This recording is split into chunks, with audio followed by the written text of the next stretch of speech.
Dokter kecantikan Richard Lee dengan didampingi kuasa hukumnya, Rasman Arif Nasution, memenuhi panggilan unit Cybercrime Polda Metro Jaya pada tanggal 8 September 2021 untuk menjalani pemeriksaan lanjutan terkait kasus akses ilegal.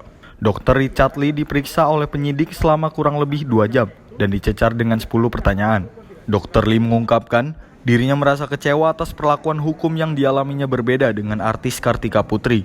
Lee mengatakan alat komunikasi miliknya telah disita pihak kepolisian, sedangkan Kartika Putri tidak dilakukan penyitaan serta sering mangkir dari panggilan kepolisian. Ia mempertanyakan apakah karena dirinya hanyalah orang biasa, sehingga perlakuan hukum yang dialaminya berbeda. Sedangkan Lee menilai bahwa dirinya sangat kooperatif dan selalu memenuhi panggilan kepolisian. Sangat kecewa sekali. Saya sangat kecewa sekali. Kenapa saya diperlakukan sangat berbeda dengan Kartika Putri?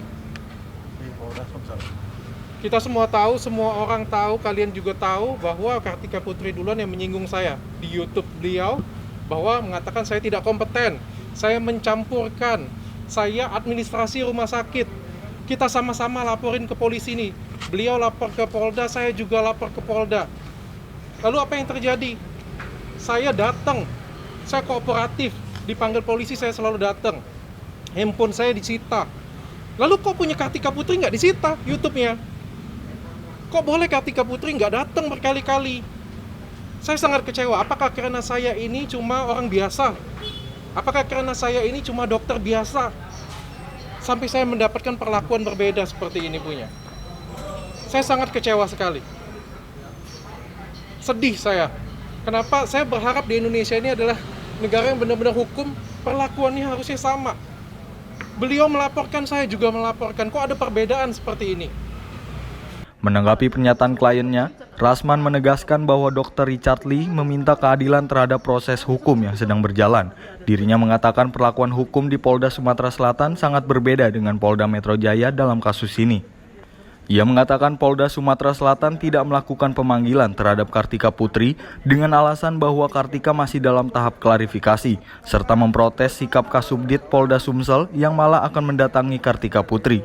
Mendengar pernyataan yang sangat-sangat miris dari seorang Kasubdit, saudara AKBP Koko di Polda Sumsel yang mengatakan bahwa mereka tidak memanggil Kartika Putri karena Kartika Putri masih dalam tahap klarifikasi. Kalau tahap klarifikasi, terus orang tidak datang, tidak apa-apa. Bahkan dia bilang akan datang. Mereka akan mendatangi Kartika Putri. Enak sekali Kartika Putri. Nah, oleh karena itu maka, kalau ini cara yang dilakukan oleh Kasubdit yang ada di Polda Sumsel, ini berbanding terbalik dengan apa yang terjadi di Polda Metro Jaya. Karena kasus itu harus cepat, bos. Cepat penanganannya, naik sidik atau tidak, SP3 atau tidak, ya udah. Kok sekarang jadi lambat begini?